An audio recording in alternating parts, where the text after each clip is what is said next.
This week's Coming of Age episode is sponsored by OLTCA's sector champion, Point Click Care.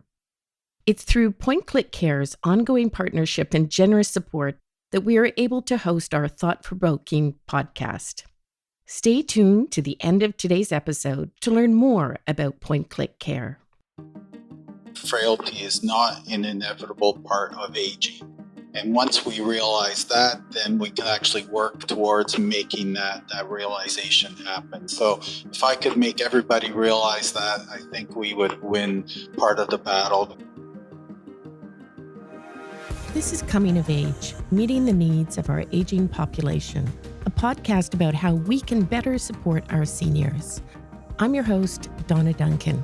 I am also the CEO of the Ontario Long-Term Care Association, which represents about 70% of long-term care homes in Ontario, Canada.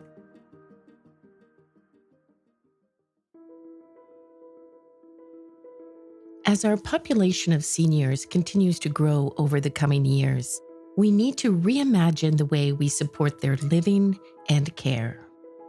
In today's episode of Coming of Age, I'm joined by two experts in aging who are helping to drive transformation through their work in supporting the aging process. I'm joined by Dr. John Muscedere, the CEO of the Canadian Frailty Network, a national network devoted to improving care for older Canadians living with frailty and supporting their families.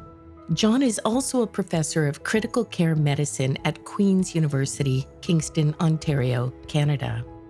I'm also joined by Dr. Alex Mihailidis, the CEO of AgeWell, a national center of excellence and network that brings everyone together to develop technologies and services to support healthy aging. Alex is also research chair in Rehabilitation Technology at the University of Toronto and the University Health Network, Toronto, Canada. I am so delighted to have them join us to discuss the changes we all still need to make as a society to provide a better foundation of support for everyone during the aging process. So just to start off, I'd love to introduce you to our listeners by talking about what brought you into your careers. Throughout our podcast, we've learned that everyone has a story about what has led them into this particular career path. And I'm wondering if you'd be able to share yours. Alex, would you like to start? Sure. No, absolutely. And thank you, Donna, for having me on. Um, so I'm an engineer by training. I actually trained to go into aerospace engineering. When I graduated many years ago, aerospace pretty much had left Canada. There were no jobs available, and so I really had to look at doing a pivot in how I want to apply my engineering skills. And I knew the one thing that I wanted to do was to apply them to help people. And so at that point, I met my soon to be supervisor at that point, Dr. Jeff Fernie, who ran the Center for Studies in Aging at Sunnybrook Hospital many years ago. Just talking with him about the work that he did around aging and applying technology just really fascinated me. And so I decided to pursue that area for my master's. But the key twist there is Jeff did technology for mobility and nothing around cognitive, nothing around dementia or Alzheimer's, et cetera. And so um, the way I got into that area for my graduate work is I actually met a fellow engineer who was a caregiver to his wife who had early onset Alzheimer's. And he was telling me about all the difficulties he had of taking care of her. And during that conversation, he said, wouldn't it be great if technology could do this for us? And that idea stuck with me. And I went to Jeff and, said, I want to try to develop a system that can provide prompts and reminders to older people with dementia. And he agreed. And I did that for my master's and doctoral work. And 25 years later, here I still am. It's so meaningful. It's amazing how those connections with mentors early on can steer you in a different direction. So, John, over to you. You're a professor of critical care medicine and the CEO of the Canadian Frailty Network. What has your path been into the world of aging and frailty? So I trained as a physician and did postgraduate training in critical care medicine. And I was always interested in the outcomes of critical illness. The population of people who require critical care has been gradually increasing. So when I first started in the early 90s, it was a very young population. But as the years have gone by, we're admitting 80-year-olds, 90-year-olds to critical care who may not have good outcomes. And I was always interested in improving outcomes from critical illness. That led to increasing interest in how can we do that? How can we make sure that late life care, end of life care has improved? And I got involved in this networks of centers of excellence, which was initially focused on improving outcomes more in acute care from people with frailty who required critical illness. But as I got into it, it became very apparent that we needed to focus on improving outcomes from frailty in the community, and we embarked on a Canada-wide consultation. I traveled extensively across Canada and heard what the need was, and so the focus of the Canadian Frailty Networks, it gradually expanded to all settings of care, particularly in the community. We've increasingly come to recognize that more of a preventive approach to healthy aging is going to be what makes the biggest difference, which leads to our collaboration now with Age Well and going forward. I love the partnerships and how these networks and centers of excellence really do bring people together. The last 2.5 years in the pandemic, unfortunately, really has shone a light on how we support our aging population or don't. We know in Ontario today, we have about 40,000 people waiting for long term care. We know the population over 80 is going to double over the next 13 years. What we're also looking at, and John, as you sit in the hospital, we know right now that we're seeing significant pressures on our hospitals and anticipating recovery will take 3 to 5 years. Hospitals are feeling the great pressures with those who are lying in hospital beds and receiving hospital care while they're waiting for an admission into a long term care home. We've lost capacity in the system, though the government of Ontario has committed to building more long term care spaces. And we'll see some of those coming on stream, but certainly won't see them coming on immediately.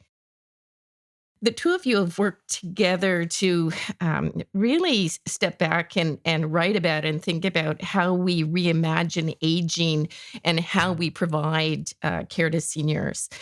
This really is a time of change. It's a moment of disruption, but it's a great moment of opportunity as well.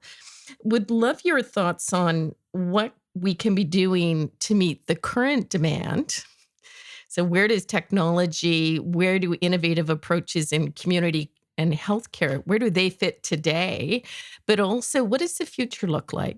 So, John, why don't we start with you, and then Alex, we'll move to your response. Sure. So thank you. And I think the COVID also represents an opportunity to reimagine how we approach aging. And I think we need to reapproach aging instead of the reactive approach that we've had now to a much more proactive approach, which emphasizes preventive public health interventions to keep people healthy at home, but also over a period of time, increasing the amount of community support. And I think by doing that, the reality is that given our aging population, we can never hope to build enough long-term care beds. We need to really embark on a public health preventative approach with social, healthcare, and technological innovations to actually improve the aging process at home, to actually prevent people from requiring long term care. by doing that, also improve the aging process and improve the quality of life of people as they age, which are probably paramount. But then the benefit of that will be the reduction in long-term care, and the using acute care to access long-term care, I think, is very, very problematic. We need to stop that. We cannot have people living in hospitals as they currently do, waiting for long-term care. That is just not an appropriate use of resources. And I think by having imaginative ways forward to better support people at home in their communities, we can actually prevent that. Yeah, I agree that the path through the hospital is just not sustainable. We really do have to find a better way. And Alex, where can technology help us, and how can it help us more quickly? I think as we think about that longer term, when we look at the trajectory of our aging population, people over 80 doubling in the province, at the same time as we factor in attrition of professionals, what can we be doing differently? And how do we think more about the immediate future as well as the longer term? Immediately, right now, technology can be used to help fill many of the gaps that John has described and Donna that you've described as well, with respect to providing care and support to our seniors and also to the caregivers as well. There are technologies that are available right now, such as some smart home systems and wearable devices that can be used to help keep older people in their own homes along right now to provide care to them and support to them. But as I mentioned, also to the family caregivers. As you said, we're seeing fewer number of people who are there to provide care to their loved ones within their own homes. We're seeing caregivers who are living in different cities from the people they're providing care to, and so these technologies can help support them in these different activities. And the other thing also to remember is, over the next 5 to 10 years, we're also going to see a lot of new technologies coming out. The cost of technology is coming down, and that's from, again, these smart home systems and sensors to robotics. But we're also seeing a change in the demographic of the older adult population as well. And as the baby boomers obviously continue to age, they are a demographic that also has a higher level of comfort in using technology. And I would say a higher level of expectation of technology being used and being part of their daily lives, including their healthcare and their wellness. John, you spoke about Denmark, and Alex, I know you've been to Denmark as well. Are there specific things that you're seeing in Denmark? Is it more of a societal structure, or are they using technologies in more innovative ways? Is it a more of a cultural paradigm that we need to be thinking of? To your point, Alex, about who our aging population is, we're thinking about how we're going to accommodate the baby boomers. We've had discussions with our members, even in long term care, where I think there's a recognition that the expectation of baby boomers and what their pathway in living in care will be is going to be very, very different. Perhaps, Alex, if you could start and talk about what some of those other international models are, whether it's Denmark or other examples. I know I'm having these discussions with my colleagues on the Global Aging Network, but would love your insights and from your colleagues around the world. And then, John, I know you spoke specifically about Denmark, so we'll ask you to build on Alex's comments. Yeah, that's a great question, Donna. And in other parts of the world for many years, I would say they've been far more entrepreneurial when it comes to this area of technology to support older adults or age tech, as the industry is being referred to now. In the EU, for example, they have had much larger funding schemes than we have had here in Canada. They've been doing it for many more years. And the interesting thing there is their funding schemes when it came to age tech have very much been focused on commercialization, the development of startup companies, the establishment of test sites or living labs, so to speak, in across Europe and other places. And These are all things that Canada was not doing, and really what Age Well and Canadian Frailty Network have really been trying to do together is to develop that entrepreneurial spirit, so to speak, here in Canada in this area. I think we're achieving that. Age Well in our past 8 years, we've helped to launch 45 different startups in this area. But again, we still need to do a lot more. And I've always said that whenever I've gone to Europe or UK, there's always a set of housing that has been set aside by the city that are providing demonstration sites on how technology can support seniors. We don't have that here. To be honest, I've been fighting with the city of Toronto and the university and the hospitals here for years and years and years for us to get that. And Age Well and CFN and other partners as we move forward. It's a big aspect we're trying to look at is how do we develop these test sites or beachheads right across our country from coast to coast to coast.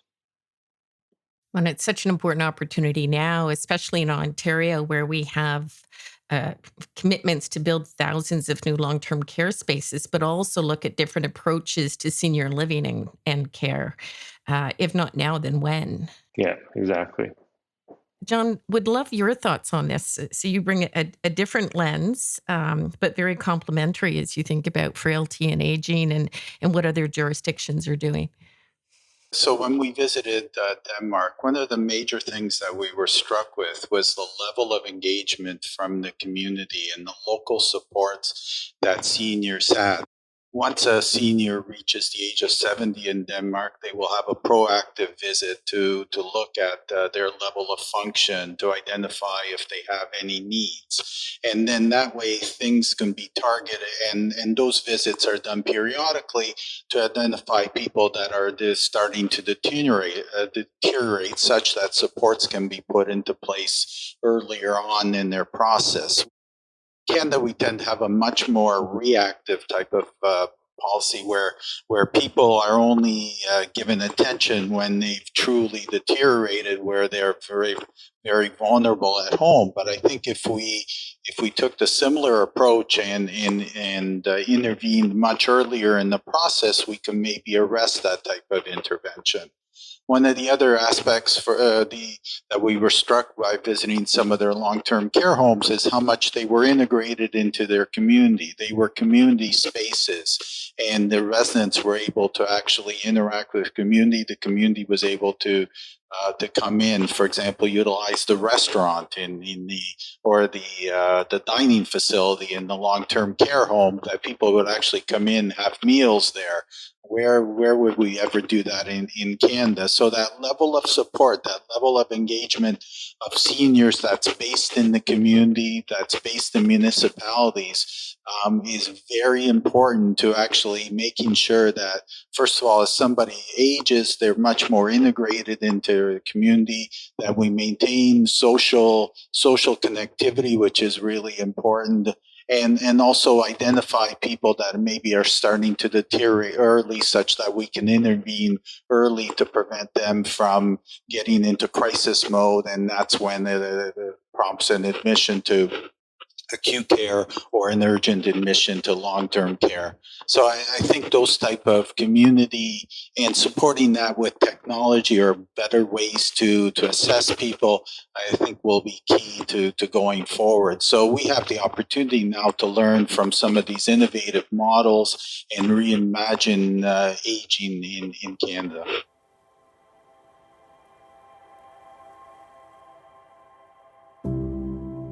If we hope to reimagine our systems and supports for seniors living and care, innovation must be a top priority.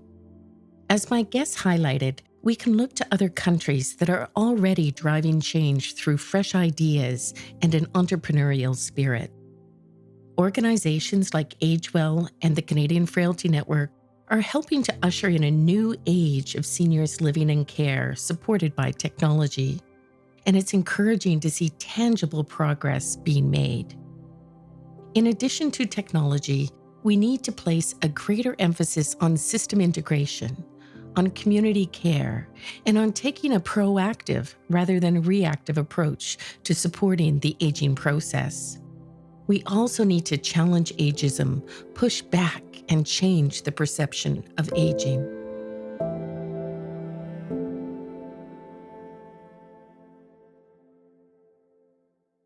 One thing we've spoken a lot about within our global aging network, including with the leadership of the European Aging Network, is ageism. Would love if you could share your thoughts on what does ageism look like in Canada? And as we think about normalizing living and aging at home, so much of our planning now is to plan for long term care as opposed to plan for alternatives, notwithstanding. And we were speaking with some municipal governments a couple of weeks ago where they said, well, no one wants to go into long term care, so we're not going to build it. How do we normalize aging? Alex, your thoughts? Yeah, that's a great question, Donna, and I'll come from it from a technology perspective because I actually think that we have not done much to reduce ageism in Canada in the age tech area, and even the word age tech, right? I've never understood this whole thing that you're 64 and you're not an older adult, then you're 65, then you are an older adult, and then all of a sudden, what, you can use age tech when you're 65 and not 64, and so we're really putting a label on these technologies that again are just saying, these are only for older people. These are technologies only for people who, need support in their own homes, etc. And to be honest, these are technologies that anyone can benefit from, right? I have young kids at home, and if I could use these technologies to make sure my kids are staying safe and sound, when they get home from school or whatever else, then fantastic. So, I really think from a technology perspective, we need to be looking more at these are over the life course, right? But this is where the work that we're doing around things such as artificial intelligence is really important because it'd be fantastic if we can build a smart home that basically grows with you, right? And adapts as you age in your home. And I'm not talking as an older adult. I'm talking right throughout your entire life. And the use of artificial intelligence and smart homes, et cetera, allows people to remain in their homes for 30, 40, 50 years because the home is changing and adapting and providing assistance with them no matter what point of their life they're in. Then that's the ultimate kind of holy grail, I think, in what we're doing. And hopefully we'll remove that whole notion of ageism and that it's only older adults that we're developing these technologies for. John, your thoughts? That is a truly great question, and just to add to a bit to what Alex said, I'm always surprised too that as soon as you reach retirement age or 65 or whatever it is, then all of a sudden your utility to society is deemed to be diminished, and that's a huge opportunity loss because one of the things that we need to encompass is that our society grows older and we need to actually take advantage of the expertise, the experience, the benefits of an older individuals that they could have to our society. And I think doing that and increasing those opportunities will help reduce ageism. So the volunteerism, helping people participate in their communities as community connectors, as maybe coaches, as being able to help other people who are maybe not aging as well will be increasingly important. And there are community models such as what's in Mendip in England that we can actually start to implement that we're going to be increasingly look at that actually leverages the those opportunities and actually in both for the benefit of people that are older, increases their community connectivity, but also for people that actually are going to be utilizing those services. So we need to increasingly leverage those people that are aging well, that are still quite vibrant, and utilize their services into different types of models going forward. The role of family caregivers is something that has really emerged over the last 2 years, both from a a validation of the role and the importance of it.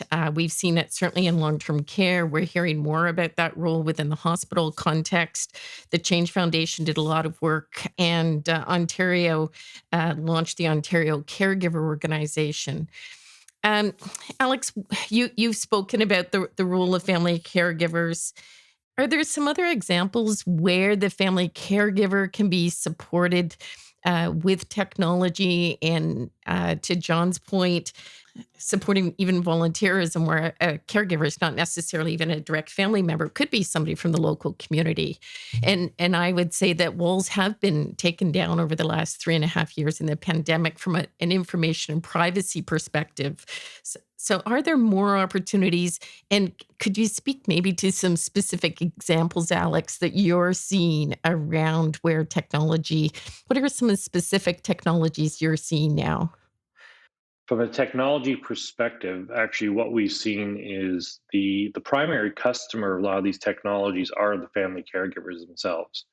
They're the ones that are going and purchasing, as you said, the Alexas or the Google Homes or whatever it may be, and setting them up in their parents' homes, et cetera, to have that connection. So those are kind of the common ones off the shelf, but there's also systems out there that have various sensors in the home and cameras, as you mentioned before, that can send alerts to the family caregiver just on their smartphone, and to know that their mom or dad has gone into the kitchen, they've opened the refrigerator, that they're using the washroom, etc. We're seeing examples of family caregivers using these technologies, um, that provides this information to them in a way that now they're able to go back to work full time, for example, because again they're receiving these alerts automatically, and they're not having to be there physically to check in and make sure things are going okay with their parents or their other loved ones. We're also seeing the role of technology for caregivers with respect to their own mental health, for example. Technologies that are connecting family caregivers with other family caregivers across the country or around the world, and providing the opportunity for communities to be developed digitally, but still communities where caregivers can seek advice from each other or support from each other. And I think that's also a really important aspect, especially coming out of the pandemic. And even before that, as we all know, 70% of caregivers report mental health issues because of the care they're providing. And so anything that technology can do to help alleviate some of that mental health issues that we're seeing is also a positive thing. And again, is an area where we're starting to focus more of our efforts as well, in Age Well and with our various partners. Such important points around mental health and well-being. How do we embed literacy within caregivers, within the school system, managers, supervisors, educators, where we all have some degree of literacy? One of the questions that came up in that regard is that the opportunity around aging and frailty as well, to build out even in the curriculum of kids or elementary and secondary schools, a recognition of aging and community and supports as we go forward. So I really welcome your flagging that. John, you're a critical care physician. One of the things we've talked about, and you've spoken about, is how do we avoid the pathway into a long-term care setting having to be through the critical care unit or the emergency department of a hospital? Are there tools that we can use to support people in their homes to avoid hospital admissions that might take them around along a different path? How do we think about that more structured continuum through community, even where they may need more intensive supports, but being able to get those in their home environment rather than hospital? So I think what it comes down to is the proactive assessment of people before they're starting to deteriorate. People, a lot of times, by the time they get into a hospital, especially an older individual, they'll have started to deteriorate way before the crisis happens. And if you can actually intervene earlier, so having better ways to assess those people, having ways to assess, for example, for for frailty, having ways to look at how much your movement using step counters or other types of automated frailty detectors may actually start to identify people early in their course. So before they present to the emergency department. And then once they present to the emergency department, a lot of times they're discharged home, having ways to actually monitor people once they're at home, to keep them there, to make sure that that they're improving, that are continuing on the right trajectory is really key. A lot of that hinges on having the supports in place. And caregivers are incredibly important. But what we're actually also seeing is a lot of people that, because of the nuclear family, or don't have a lot of families and all that, and so providing the supports to people that may not have caregivers is crucially important, and leveraging community resources is going to be critical for that. Reimagining family and thinking more broadly about community and what our role within community is, as and hopefully the distance that we've had between us over the last 2.5 years will be able to close ranks and come together. So the question I ask our guests as we near the end of each one of our interviews is, if you had a magic wand and you could ask for one thing that would make a difference as we think about both the challenge and the opportunity we're facing with our aging population. Alex, what would your one thing be that you would wish for, and why? That's a tough question, Donna. I think mine would actually be more on change in policy in the province and in the country that opens the doors for these technologies to be used and to actually get out there in the marketplace. The tech is the easy piece. We can build you a better robot. We can build you better sensors, et cetera. It's how do we get them out there into the hands of the people that need them? And there's a lot of barriers in the policy world right now that we need to overcome, and that we need to convince our government and our various agencies that technology can play a huge role. John. So, if I had a magic wand, I would. My wish would be that everybody would realize that frailty is not an inevitable part of aging. And once we realize that, then we can actually work towards making that realization happen. So if I could make everybody realize that, I think we would win part of the battle. Because right now we just think that people are going to become frail, and once they become frail, then we need to deal with them. We need to build long-term care homes.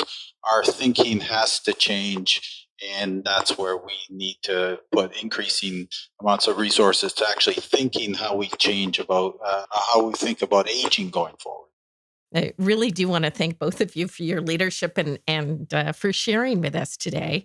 And look forward to following your work and carrying on this discussion and sharing this with our listeners. It's been delightful to listen to you. And I know that we're in good hands with leaders such as yourselves out there moving the discussion. And we're looking forward to sharing this with our listeners. So thank you very, very much to both of you. Thank you, Donna. Thank you.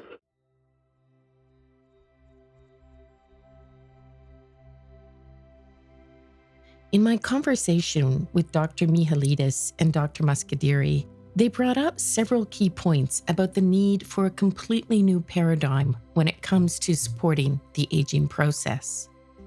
Most countries around the world are faced with the challenges of supporting our aging baby boomer population, and few are ready.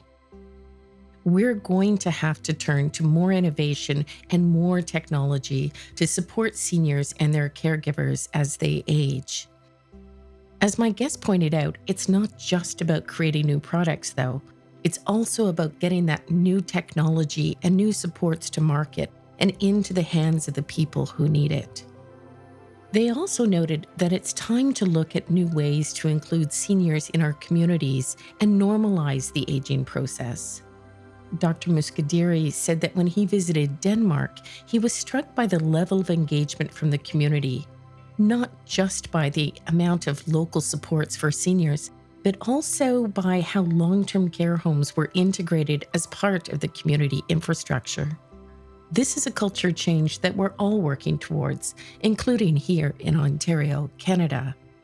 There is much food for thought in today's conversation, and I'm looking forward to discussing these ideas further on upcoming episodes of our podcast. This week's Coming of Age episode is sponsored by OLTCA's sector champion, Point Click Care. Point Click Care is a leading healthcare technology platform enabling meaningful collaboration and access to real-time insights at any stage of a patient's healthcare journey. Point Click Care's single platform spans the care continuum, fostering proactive, holistic decision-making and improved outcomes for all. Over 25,000 long-term post-acute care providers and over 1,600 hospitals use Point Click Care today. For more information on Point Click Care software solutions, visit pointclickcare.com. Thank you for listening to Coming of Age, Meeting the Needs of Our Aging Population. If you enjoyed this episode, be sure to subscribe, rate the show 5 stars, and leave us a review on Apple Podcast. Until next time, I'm your host, Donna Duncan.